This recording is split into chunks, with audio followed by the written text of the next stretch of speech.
Welcome to the show. Note 20 Ultra 5G. We'll talk about that one. Plus, a brand new router that will make all your home Wi-Fi problems disappear.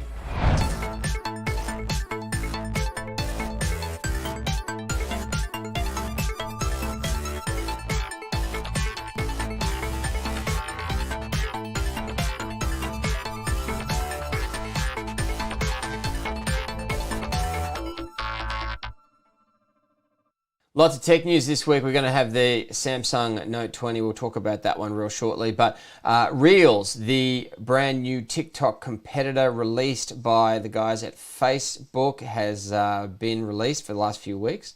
Looks to be getting a lot of new content that's been loaded up to it. Lots of cool little videos there, many of which have actually been created for TikTok. There's one. That's a TikTok video. There's another TikTok video loaded up to Reels. There's another one. So it looks like everyone who's on TikTok is basically creating their own ecosystem over on the Reels platform. Love to hear from you, whether you've tried it, whether you like it. No doubt it's going to be interesting to see whether it's successful from here. We have to wait and see what happens with TikTok in the United States, Canada, New Zealand and Australia, whether it's bought out by Microsoft, Oracle or whoever is US based and decides to purchase it. But that's tech news for this week. Virtual reality. It's a form of media that is rapidly growing and has some prominent innovators in its field. What exactly is virtual reality? Virtual reality can take you anywhere, from under the sea to an alternate planet. It's a mind-blowing environment where you can enter, interact, and so much more. With the recent growth in graphic technology, the depth of immersion is now stronger than ever, allowing for an even wider use of virtual reality into new and more varied parts of the community. Step out of reality and into endless possibility with HTC's new VR headset, the HTC Vive Cosmos. This is HTC's second generation of VR devices, and the improvements over the previous kit are countless. While most virtual reality headsets require technical know-how and a bit of skill to set up and use, the HTC Vive Cosmos offers a quick and easy setup. HTC have brought the tracking inside the goggles, which takes away the need for external base stations. As a result, the HTC Vive Cosmos is their first plug-and-play PC VR product that doesn't require much expertise to put up. And now that more PCs are VR ready, it'll pair with a wide array of desktops and laptops. As far as space goes, no need to worry if you don't have a room to dedicate to your VR setup. The Vive Cosmos can be used in a seated environment, but the most immersive VR experience will only require a minimum of 2 meters by 1.5 meters for room scale mode. With an all-new design where style meets simplicity and utility, the HTC Vive Cosmos is HTC's best consumer VR to date, and it won't disappoint. Now, all of us want to have a good home internet experience, and a majority of us still don't have adequate equipment in our home. We might have updated to NBN and we've got a faster connection coming in and out of the house. But then we plug in the rubbish router that was given to us by ISP, and then we wonder why we can't actually get decent quality of service in the home with our Wi-Fi experience, all the connected devices connecting to it. Well, you need a better piece of equipment. Now, one company that has been working very hard to improve that experience for many of us is D-Link. And we have the Managing Director of D-Link for Australia and New Zealand joining us today. Graham Reardon, how are you today, sir? Very well, thanks, Charlie. How are you? I'm good. It's good to have a chat to you. You've got this new Wi-Fi 6 router. It looks from the spec sheet that it's got all the bells and whistles in it, and it appears as well that for a purchase price of just under $500, I can basically put a floor under my bandwidth experience and ensure that devices I've got today and I'm going to connect in the future are going to have a great connectivity experience for me in my home. Is that correct? That's exactly right. These new products that support the new and latest generation of Wi-Fi called Wi-Fi 6. Some people have heard of 802.11ax. It's the new way of talking about Wi-Fi standards. So Wi-Fi 6 is the latest and greatest, and basically improves your speed quite tremendously, in fact, but also your range, and in fact saves you power on your power bill as well. So we're very excited about it. The 5400 version is the one I want to focus on mainly today. It's got a number of things that are built into this, but straight off the top, I wanted to understand a couple of things with you. Where we have people working from home today, and we've got other members of the family connecting to the internet today, it's brought a new challenge within the home because there's a certain amount of bandwidth and everybody wants access to it. And I might be, for example, on a Zoom video call or a Teams video call. And it's pretty important that I maintain a good quality of connection to that video call. Now, I might have a teenager in the house who believes it's pretty important that his Fortnite game has a smooth experience as well. But with this product, you've got the ability to assign whose connection is going to be prioritized. Can you tell me about that?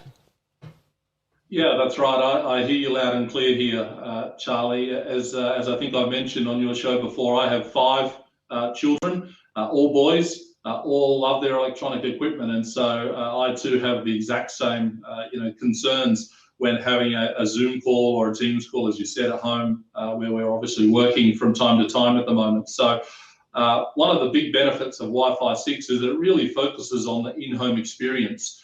As more and more devices come out, and you're probably already using something in your home or on your person that uses Wi-Fi 6 already, such as the iPhone 11 range, the current generation of Samsung Galaxy and Note 10s all support Wi-Fi 6. But you probably don't have a router that supports it at this stage. So having that functionality of what's called quality of service and simply being able to drag let's say your PC that you're working on or your laptop in your study into that highest level of quality of service via a very simple drag and drop mechanism effectively guarantees that you'll get the most bandwidth, even if 2 or 3 or 1 of your kids are playing online, playing games at the same time, which is very, very useful, as you know. If I'm Etherneted to the router and they're Etherneted as well, does that QoS benefit still exist? Certainly does. It's basically throughput through the router, so it's assigning the majority or the greatest amount of bandwidth out to your internet connection for the device, whether it's via Wi-Fi or via Ethernet. Sometimes as parents, we need to determine that there has been enough gameplay, there's been enough streaming onto the tablet, there's been enough engagement with the internet for our kids. And one of the ways that psychologists who are experts in this area say the best way to turn that off is to gain access to the router and choke the data to that device that you want to stop from engaging with the internet. Does this product have the ability to do that in a simple manner? Yeah, you can. I prefer a very simple method, and that's obviously if they don't listen, then it goes off. So, one of the benefits of our product is that you can tell Google Home, for example, or an Alexa Show or an Alexa Echo, for example, that you might have, for it to turn off Wi-Fi for that particular child. So you can set up schedules so that at 6 p.m., for example, when they should be doing the homework, the internet connection goes off for that particular device. So it gives you a lot of flexibility, and certainly something that my wife loves as well. Usually I'm not home till after 6, and so she loves being able to just turn it off at any one time and have the kids go and either have dinner or do their homework as need be. It's quite sudden, the stoppage when that occurs, but it is effective, and that's something that obviously many parents probably need to learn and understand a bit better. Talk to me about range of the Wi-Fi with this product, for example, compared to maybe something we could have looked at a similar price point 3 or 4 years ago. I am putting more connected devices in my home today than I ever have been before. And some of those devices are security cameras, for example. They may be further from the router than I've ever connected a device before. And I want range as well as speed. Are we going to get that with this? Yeah, we're certainly going to see an improvement in range and definitely a big improvement in speed. Without going too technical, there's two key bits of technology that come forward in Wi-Fi 6 or that are enhanced in Wi-Fi 6. One is called orthogonal frequency division multiple access, for those that enjoy such acronyms, or OFDMA, and the other one is QAM. And what that effectively gives is just that QAM 1024 bit gives you an extra 25% increase in speed, but the OFDMA also increases range, even on your existing 2.4 gigahertz connections, which are generally your older devices, your printers. A lot of cameras, like you said, still use 2.4 gigahertz to get the range that you need. So Wi-Fi 6, unlike Wi-Fi 5, or as most people remember, 802.11ac, that was purely focused on 5 gigahertz, whereas Wi-Fi 6 actually enhances not only 5, but also 2.4 as well. So you are going to get better range, and you're going to get much better speed on both bands as well that you use. So Wi-Fi 6, it's an improvement on new devices, but also what you're saying is it's actually going to improve things across the board with the connected experience in the home by adding that product. Is that correct? It is. I mean, the big thing that we're seeing over the last few years is the increase in devices in the home. One of the first questions we ask customers is when they're looking for a new router is, number one, usually, how big is your home? Is it an apartment? Is it a sort of a standard, 2 or 3 bedroom home, or is it a 2 or 3 story home, 4 or 5 stories like yours, Charlie? And then how many devices do you need to support not only today, but into the future as well? And most people, when they really stop and think about, okay, how many devices do I have right now? It's not just my phones. It's not just the tablets. It's not just the laptops and PCs.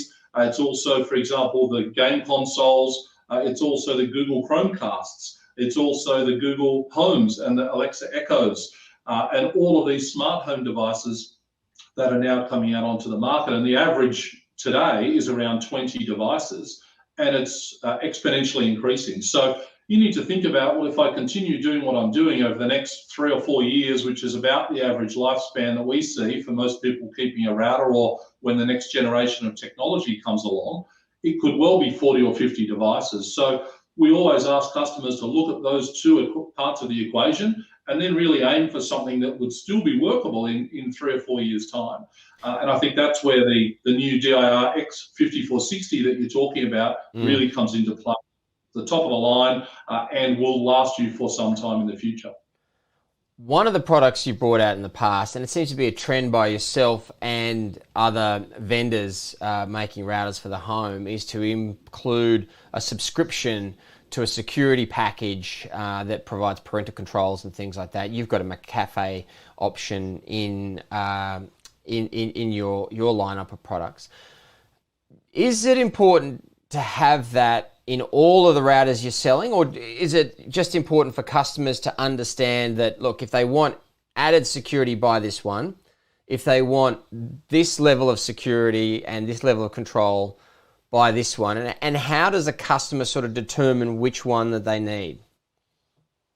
It's a really good question. It's a very difficult question for a lot of people to think about. Most people, generally speaking, are pretty happy as long as they've got, good antivirus, good anti-malware throughout their devices in the home. But also things like smart plugs, for example, and there's many, many different varieties on the market, are generally a pretty dumb device. They turn things on and they turn things off, and you can set up schedules to do that. Outside of that, not much more that they really do. So having a way to protect that device becomes more and more critical. Same thing with security cameras. So, obviously you really don't want people coming into your network and potentially gaining access to your security cameras. So having a level of parental control, having a level of security on the router is a bonus, to try and stop people coming into those other devices. Of course, most routers have got NAT, which is sort of a very basic level of security, and you certainly have to have that by default, and all of them ship with that. But having additional security is just more peace of mind. Is business getting harder for you? Because this product that you're selling, the 5400 AX, I would have expected to pay for a similar kind of product in the market about $800 or $900 about 4 or 5 years ago. You're selling this at under $500. Does that mean that business is getting harder for you? Not really. I mean, we're in a very lucky position, I'll be honest. Obviously, a lot of people right now are in a pretty tough space, and a lot of people are obviously working from home. So we're one of the few companies, I think, in this current pandemic that have, I wouldn't say benefited, but have certainly been able to continue doing business and certainly continue, helping and supporting our customers. We've certainly seen parts of our business take a real hit, especially in that small business space where a lot of them are closing. But obviously, on the flip side, we're seeing more and more people, working from home, and so their requirements for fast internet and fast internet connection or connectivity within the home has become more critical for Zoom calls and team calls like you saw before. We always believe in giving great value to customers. There are absolutely products out in the market that are $8, $9, more than $1,000 that can, effectively do the same type of thing. But we're a reputable brand. We provide fantastic support, 24/7 support for the life of the product, and a great warranty on all of our consumer products as well. And we're a local. So we want to continue to support our customers and give them the devices that they need to not only get better speed and range, but also to help protect their business and their home as well. All right, DIRX5460, that's the product name. It is a really feature-packed solution for your home. And if you've got NBN in your home and you're wondering, how do I improve the in-home experience with my internet? How do I get features that are of benefit today, but I'll also get benefit from over the next 4 to 5 years especially, then this is definitely worth a look. And at under $500, it is what I consider affordable as well. Graham Reardon, Managing Director, D-Link Australia and New Zealand. Always good to have a chat about what new products you're bringing out, but also talking about some of those features that we can know more about as well. We appreciate your time today. Great to see you, Charlie. Take care.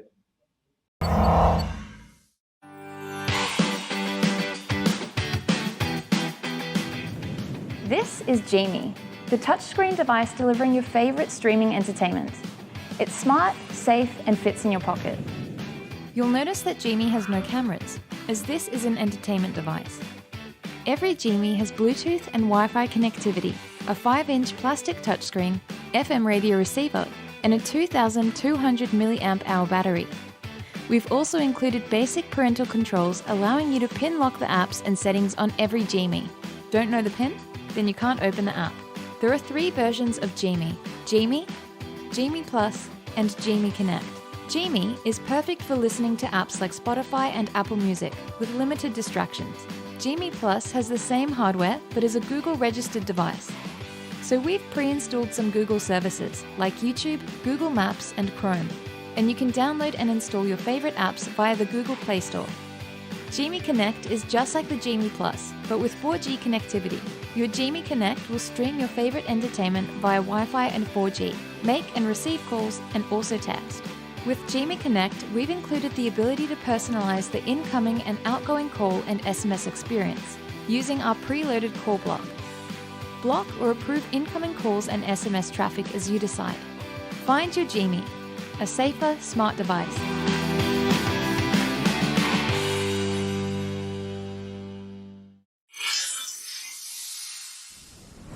All right, on the show, let's look at what Samsung is doing at the moment. Obviously, they've just released from embargo the ability to go into detail about the Note 20 Ultra 5G and the wider Note 20 range. I thought we'd have a chat with Jeff Quattromani, tech expert, friend of the show. How are you today, Jeff? I'm really well, Charlie. Thanks for having me. No, always good to have a chat. Are you on the positive side for Note 20 or on the like it but not quite liking everything about it side? I think I'm a little bit fortunate. I'm actually testing both sizes. So you've got the Note 20 and the Note 20 Ultra, and they are remarkable phones in their own right. And the reason I say that is because most people who are buying the Note 20 or are considering the Note 20 are potentially coming from a device that's at least 3 years old, and this would be a significant upgrade for them. In our world, where we test phones daily, and we've been testing the latest Galaxy S20 or Huawei devices or new iPhones, we are spoiled in that way, and we do look at devices like this and we see incremental changes rather than that dramatic step change that a consumer would see. So that sometimes is why we are a little bit less impressed than others would be, I think. A few of our members of the media aren't as impressed as we might have thought. A couple of things our good friends in the media have been talking about is the battery life, especially the 5G version, and the camera. Let's talk about battery life at up to 120 hertz. For those that don't know, 120 hertz means 120 images per second loaded to the screen. That is a lot of illumination to handle. It is. So the screen on the Note 20 Ultra, we're talking about 6.9-inch display, which already is a very large screen. Yes, it's doing a very high refresh rate as well.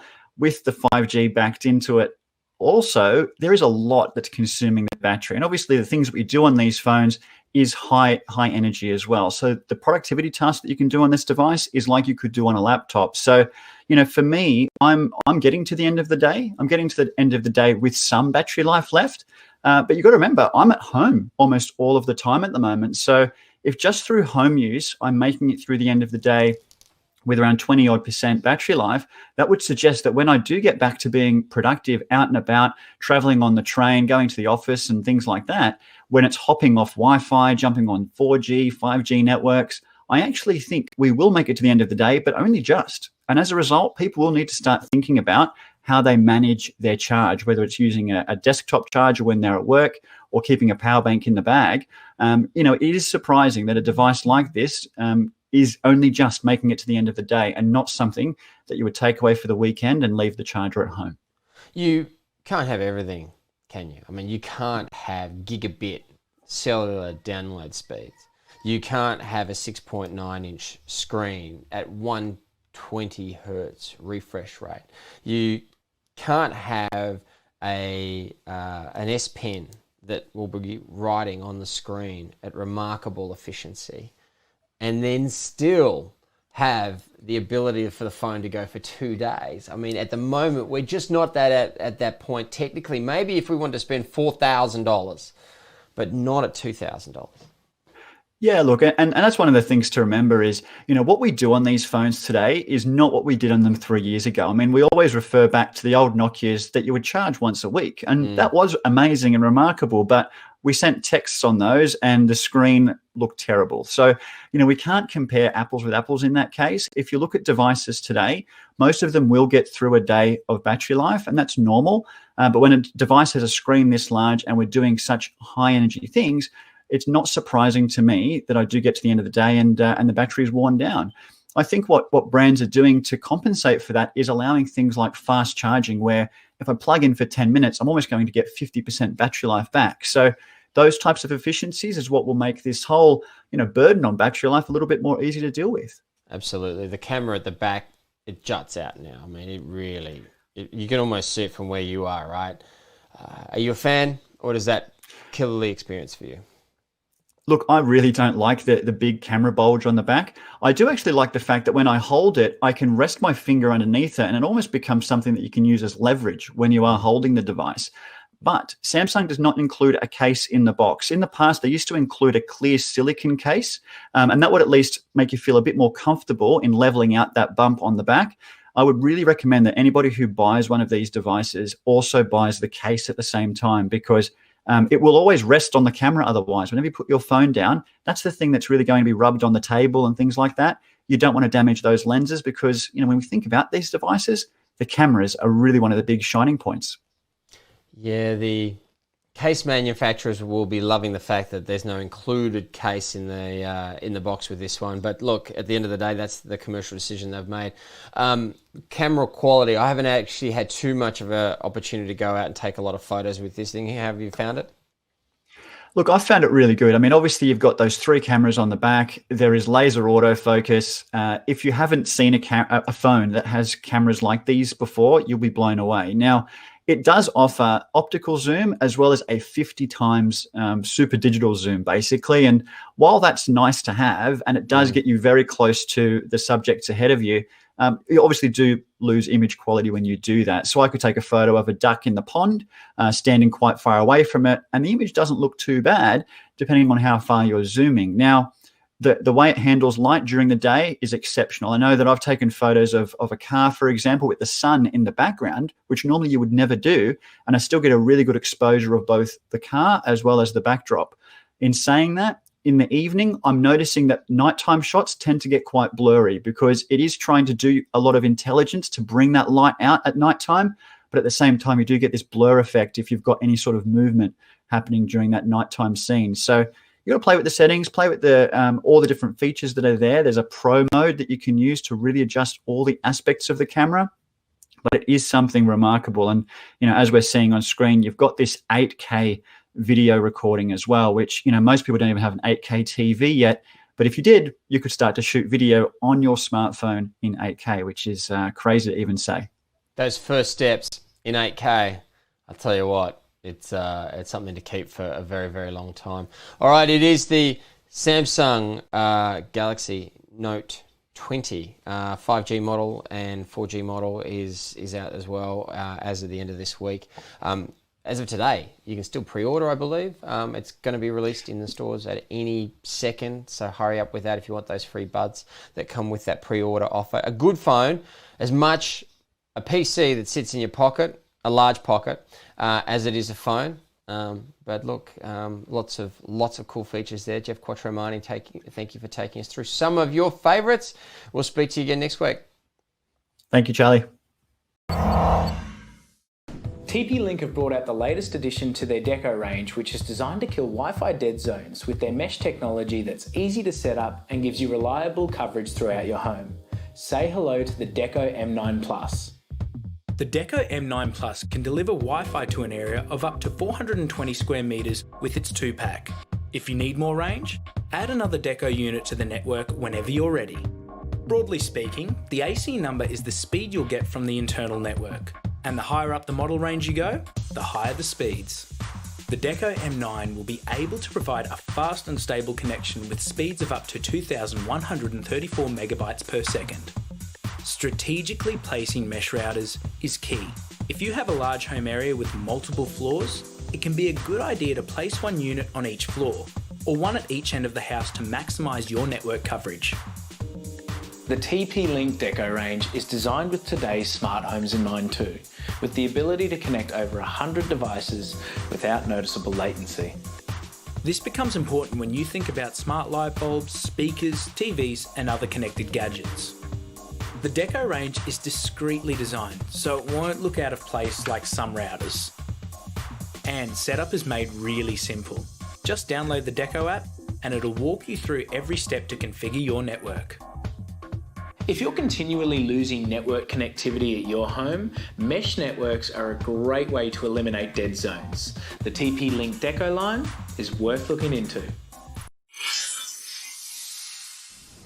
Your questions this week, interesting one from Stuart. He wants to be able to locate his vehicle if it's stolen. He's seen all different kinds of trackers around, but he's pointing to the fact that there doesn't seem to be a lot of information around them being suitable or safe or tested to work in the Australian market. Well, that's true because with these types of devices, they exist, but they haven't been tested to meet Australian safety standards. Now, if you get a phone like this one, for example, this is a Jimmy Connect, and you want to make it available for sale in Australia, there's the option for you to go and have it tested to meet Australian standards. And what happens in that instance, and we did it for these devices, you test the battery to make sure it doesn't explode, you test the antennas to make sure that they don't put out above safe levels of radiation as deemed by Australian standards. You put them into a nice laboratory and they go and test all that stuff. There's a whole bunch of other tests that are done.